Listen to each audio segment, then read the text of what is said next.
Evolution of secularism in India.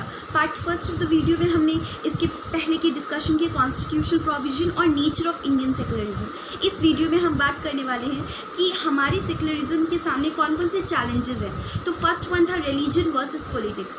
Religion politics में अगर involve होता है तो एक तरह से ये पब्लिक डोमेन जो है वो हमारा पॉलिटिक्स है।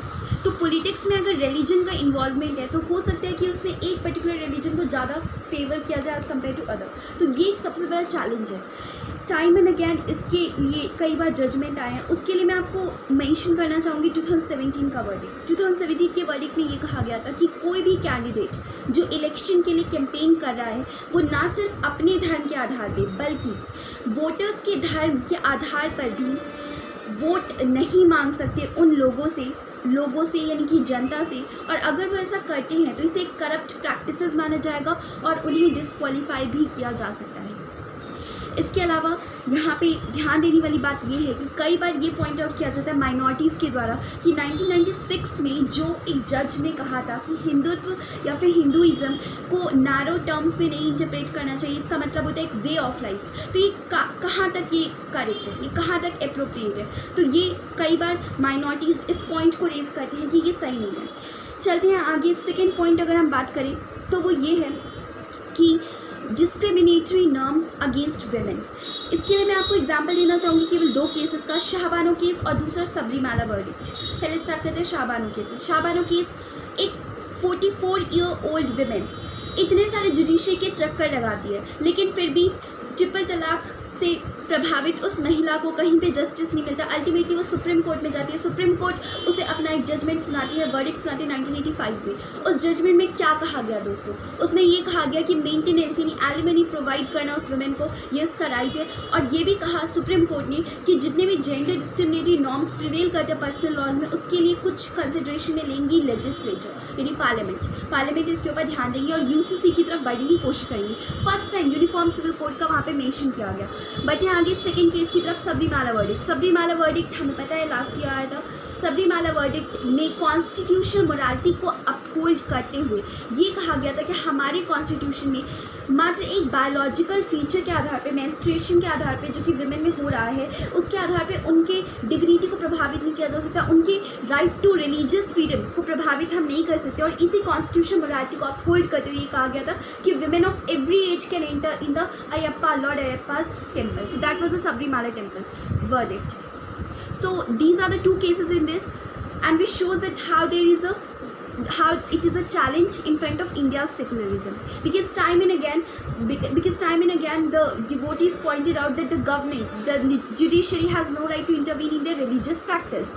But saying the doctrine of essentiality, they suggested that it's not an essential component of their religion and it is discriminatory against women, and that's why this practice should be abolished. Fine. Now next point is interreligious and intra-religious norms. First of all what is interreligious मतलब जो religion के बीच supremacy की feeling होती है। Hinduism है, इस्लाम religion है, दोनों religion है, इसमें से एक खुद को दूसरे से सुपीरियर मानता है। आपने पढ़ा होगा 11th-12th की ह्यूमैनिटीज़ बैकग्राउंड से अगर आप बिलोंग करते हैं, आपने पढ़ा होगा कम्युनलिज्म। तो कम्युनलिज्म में भी यही होता है कि एक रिलीजन को ज़्यादा सुपीरियर माना जाता है एज़ कम्पेयर टू अदर।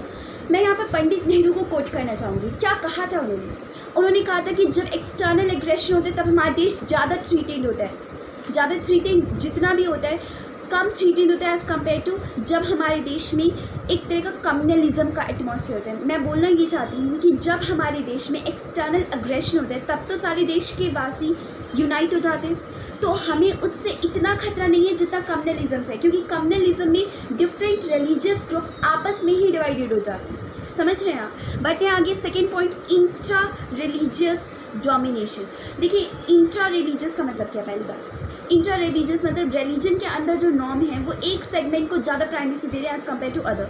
जैसे कि आपने अनटचेबिलिटी देखा होगा, इसमें लोअर कास्ट की पीपल के साथ जो मिस ट्रीटमेंट किया जाता है इसकी वजह से लोअर कास्ट रिसेंट करते हैं अपर कास्ट को। तो ये एक तरह से एक एक ग्रुप के लिए डिस्क्रिमिनेट है। तो ये सारी चैलेंजेस है हमारे इंडिया की सेकुलरिज्म की। लेकिन मैं कंक्लूजन ये बात बोल के करना चाहूँगी कि आज का जो ग्लोबलाइजेशन का पीरियड है और आज जिस तरह से माइग्रेशन हो रहा है, इस सिचुएशन में हर एक कंट्री मल्टीकल्चरल हो गई है। तो इन सभी वर्ल्ड ओवर की मल्टीकल्चरल कंट्रीज़ के लिए इंडिया एक उदाहरण बन सकता है, एक ऐसे कंट्री के रूप में जहाँ पे हमने एक प्रिंसिपल डिस्टेंस मेंटेन किया हुआ है और यहाँ पे स्टेट पूरी तरह से एक्सक्लूडेड नहीं है रिलीजन से। लेकिन फिर भी रिलीजन में अगर कोई ऐसी प्रैक्टिस है जो कि हमारी कॉन्स्टिट्यूशन मोरालिटी से अगेंस्ट है, हमारे कॉन्स्टिट्यूशन इथोस को अगर अपोज कर रही है, तो उस सिचुएशन को हम कैसे हैंडल करते हैं? हम उसमें इंटरवीन करते हैं, स्टेट उसमें इंटरवीन करता है। यानी कि हम एक सोशल जस्टिस भी एश्योर करते हैं माइनॉरिटीज़ को, उनके आइडेंटिटी, सिक्योरिटी और उनके अप्रोप्रिएट रिप्रेजेंटेशन को भी हम ड्यू रिगार्ड करते हैं। Thanks for watching this video and that's all for this video. Next meeting in the next video. Thank you.